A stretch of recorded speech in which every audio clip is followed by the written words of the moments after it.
네, 안녕하십니까. 네, 그러니까 사회 보시는 형제님 말씀하신 대로 다다음 주 2주 후에 침례식이 있습니다. 그래서 침례식에 대한 말씀을 좀 준비하게 됐어요. 침례 세례가 뭐야라는 제목으로 말씀을 좀 전할까 합니다. 세례에 대해서는 잘 매체를 통해서 아니면 일반 교회를 다니시는 분들은 세례라는 용어를 잘 아시리라 생각이 들고요. 또 침례라는 말도 주변에 보면 침례교단 있죠. 침례교라는 데도 있고 해서 아마 처음 접하는 단어는 아니시리라 생각이 듭니다. 그러니까 여러분들은 세례와 침례의 그런 차이점을 혹시 아시는지 그런 부분에 대해서 먼저 좀 얘기를 좀 하고 시작을 하도록 하겠습니다. 세례라고 하면 보통 이제 여기 보시면 물을 이렇게 뿌리죠. 머리에 이렇게 뿌리는 것 같네요. 예. 아니면 물을 이렇게 붓기도 합니다. 그죠? 예. 유아 세례도 하기도 합니다. 이런 것을 세례라고 저희들은 알고 있어요. 세례라고 합니다. 결국 뭐냐면 주는 사람이 받는 자에게 물을 뿌리거나 붓는 의식입니다. 하지만 침례는 뭘까요? 침례는요. 주는 자가 받는 자를 물에 완전히 담그는 것을 침례라고 하고 있습니다. 완전히 담그죠, 이렇게. 저희도 침례를 하고 있죠. 완전히 담그는 형식인 거죠.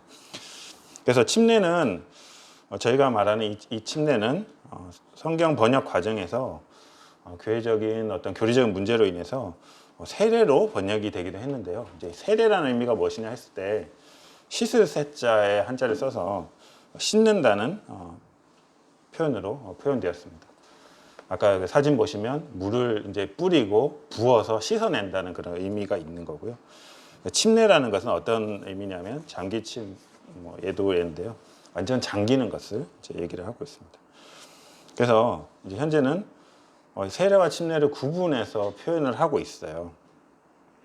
근데 처음부터 침례 세례가 구분돼서 이렇게 행해지고 불렸을까라는 그런 의문은 혹시 든 적이 없으신가요?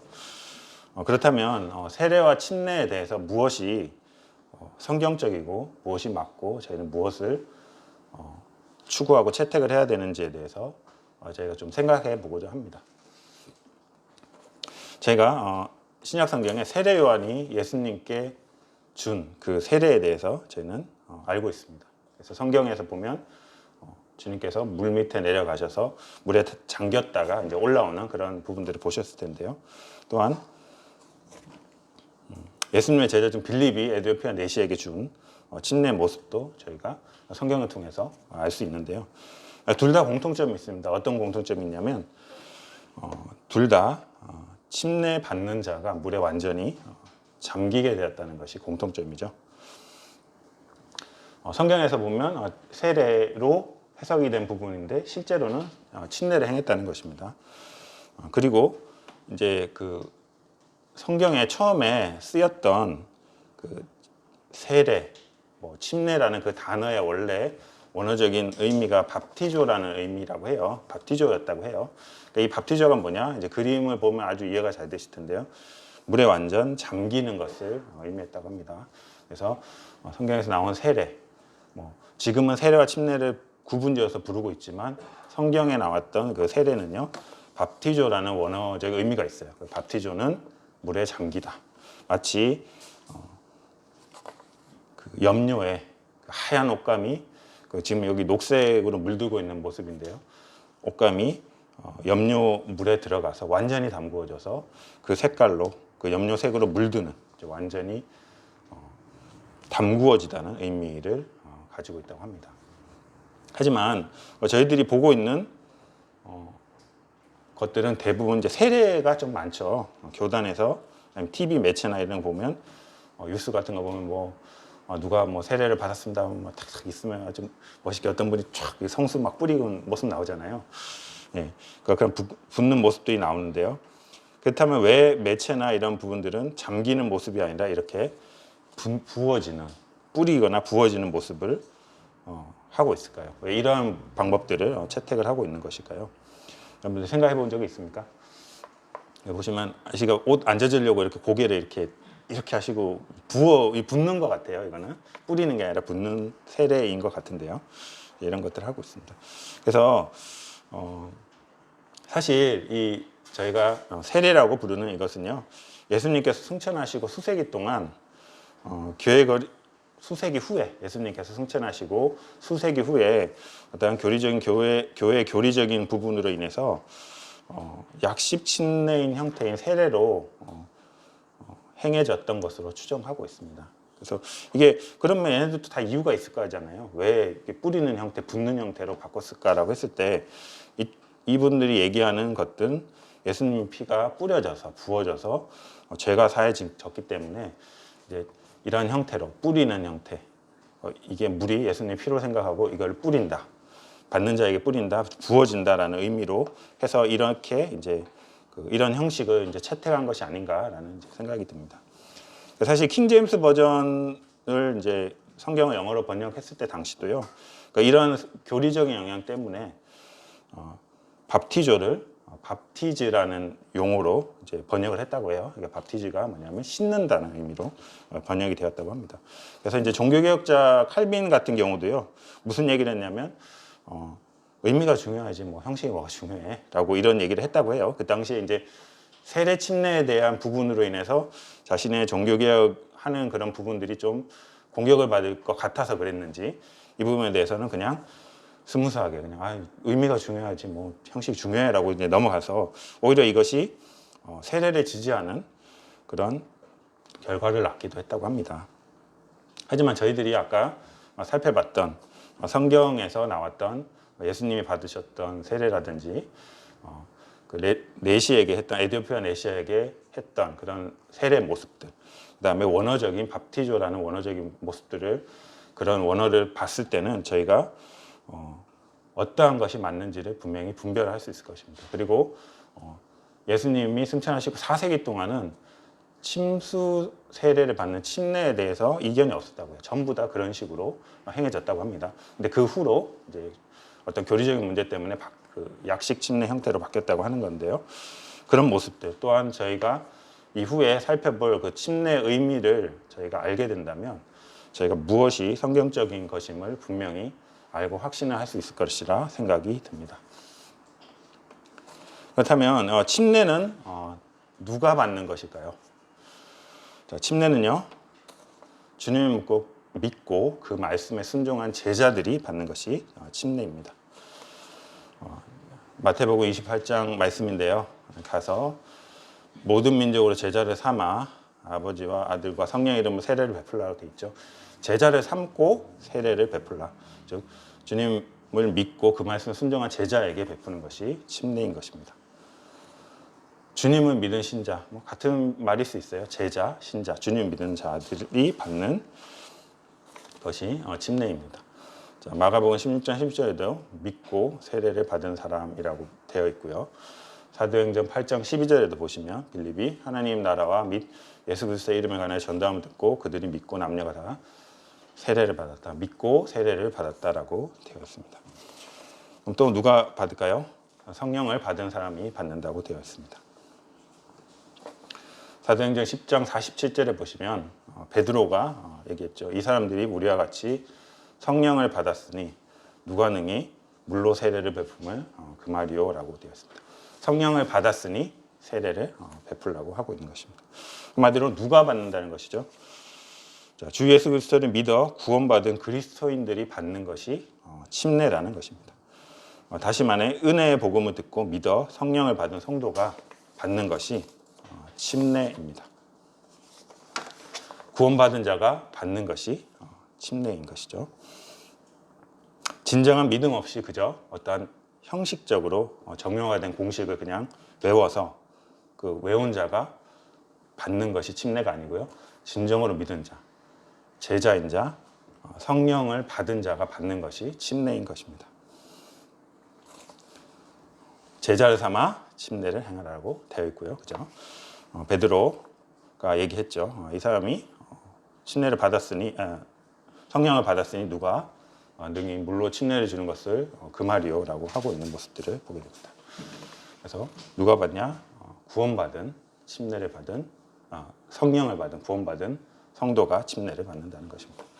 근데요, 이제 성경에 있다 보면 사도행전 몇 구절에 좀 반대인 순서가 좀 나오기도 해요.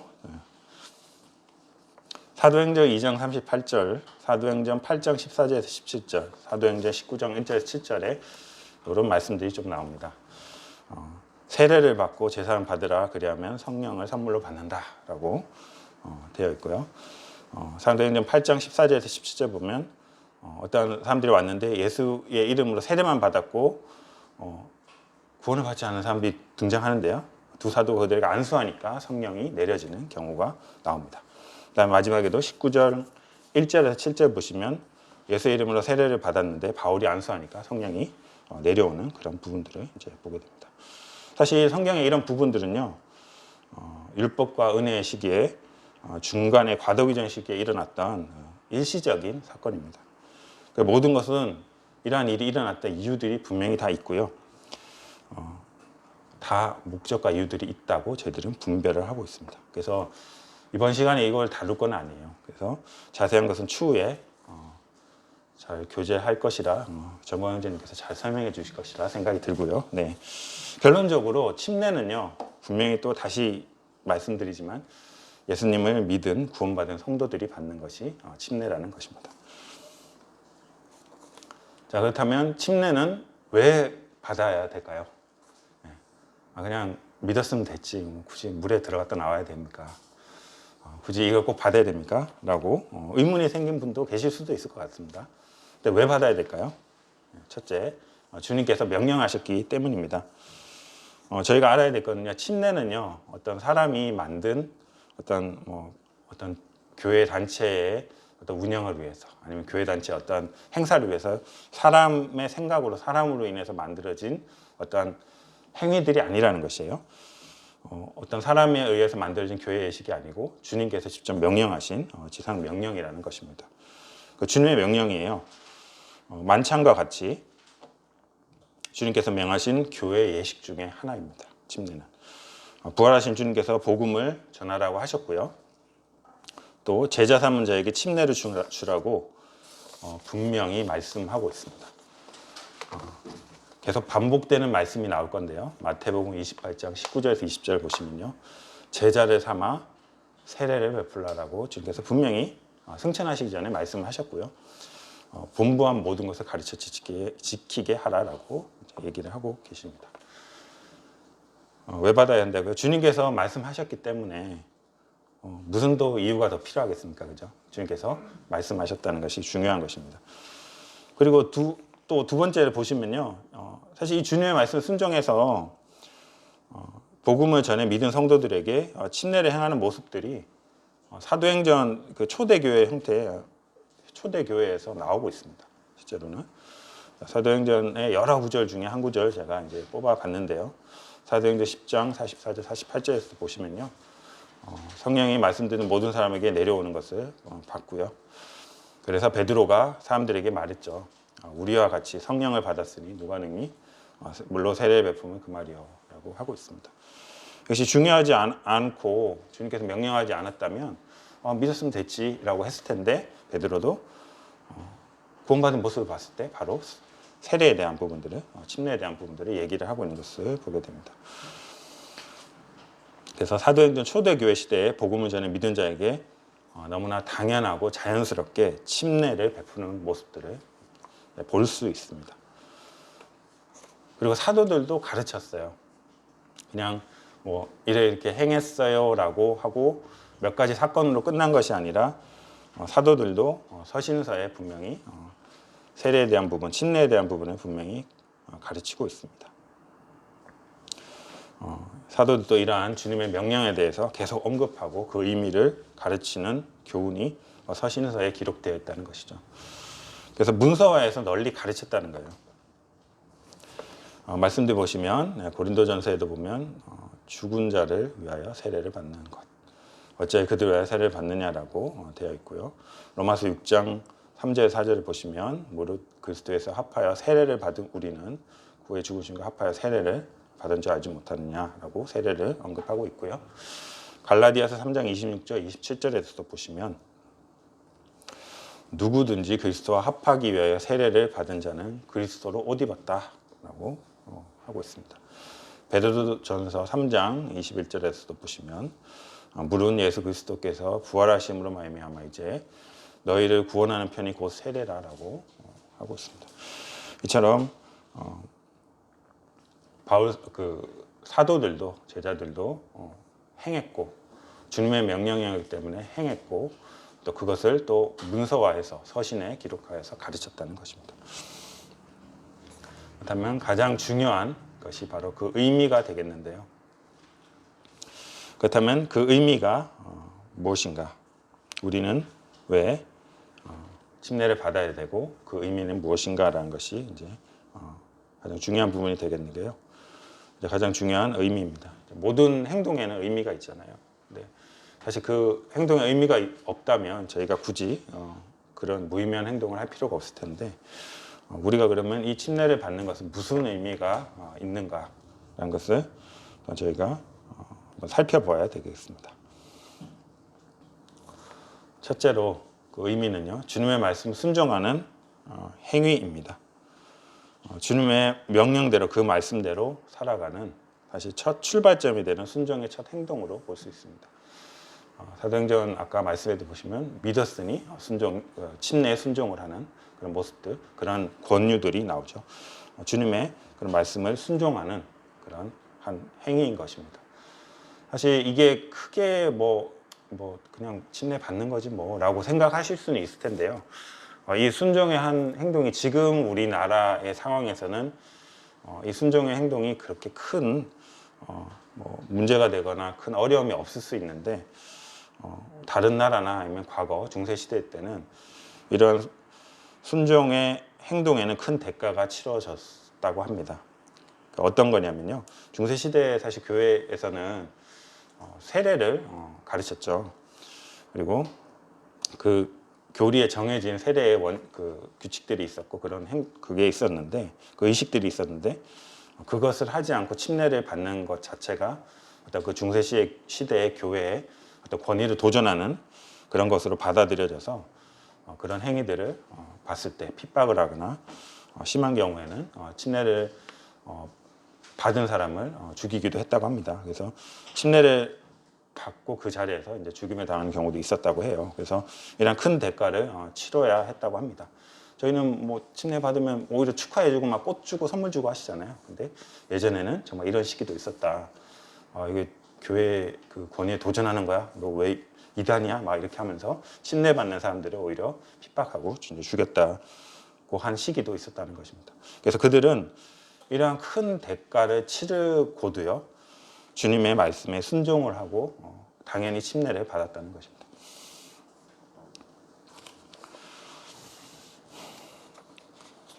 자, 침례는 또 어떠한 의미가 있을까요? 자, 침례는 장사를 의미합니다. 물건 사고 파는 장사가 아니고요. 장례식 장사를 얘기하고 있습니다. 일반적으로 저희가 장사 지낸다고 하면요. 매장 묻는 그 장례식이 있고요. 요즘에 거의 화장으로 많이 돌아섰죠. 화장하시고 땅이 부족해서 화장하고 이제 납골당 모시는 경우가 있는데요. 또한 수장도 있습니다. 물에 이제 침수시켜서 장을 치르는 것인데요. 침례는 이제 수장으로 장사 지내는 것으로 보았을 때 완전히 이제 잠기는 것을 의미합니다.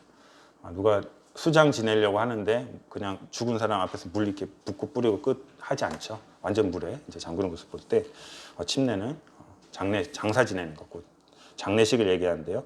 수장을 지내는 것으로 생각할 수 있습니다. 로마서 6장 3절 4절 보시면요.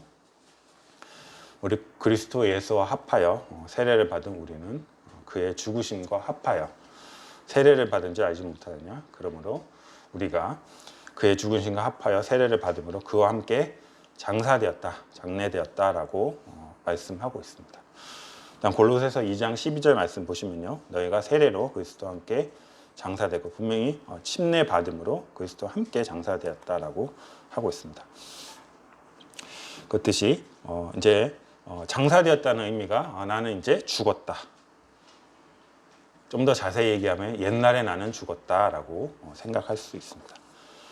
침례의 또 다른 의미는요, 다시 살아남을 의미하고 있습니다. 아까 말했듯이 옛날에 나는 죽었고 나는 새롭게 부활했다, 태어났다라고 생각할 수 있습니다. 나는 이제 살았다. 하지만 옛날의 내가 아닌 새로운 내가 살았다라는 의미가 있는 것입니다.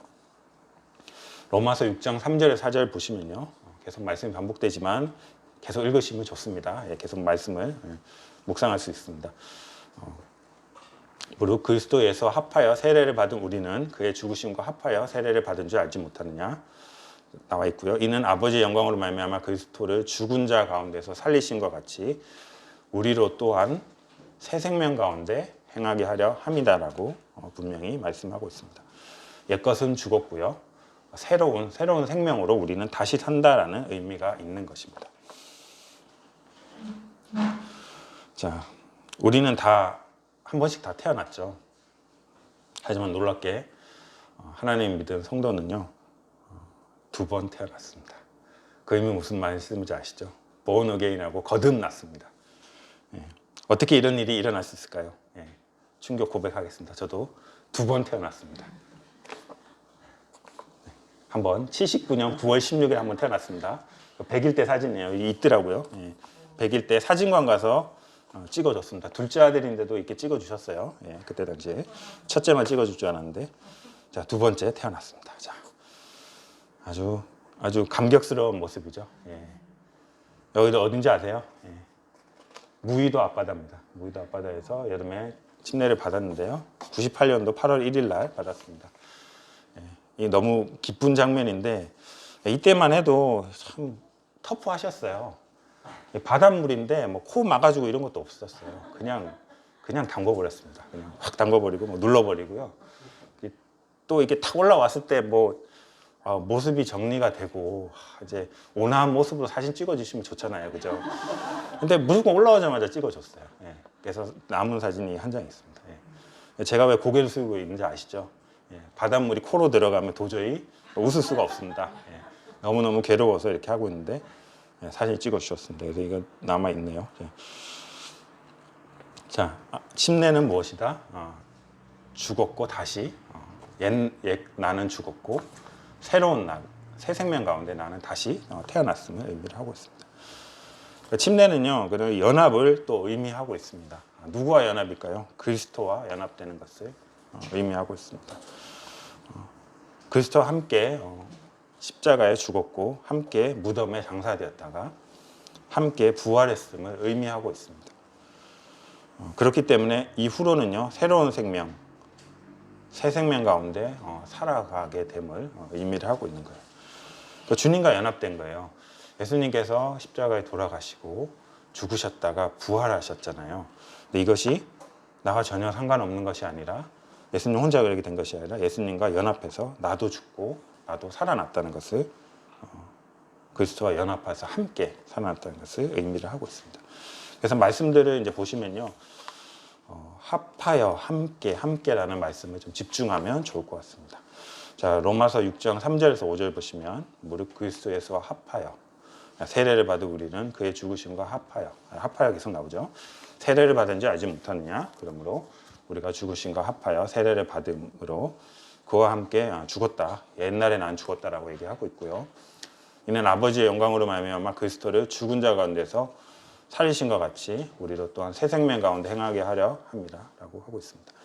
만일 우리가 그의 죽으심과 같은 모양으로 연합한 자가 되었으면 또한 그의 부활과 같은 모양으로 연합한 자로 되리라라고 되었습니다.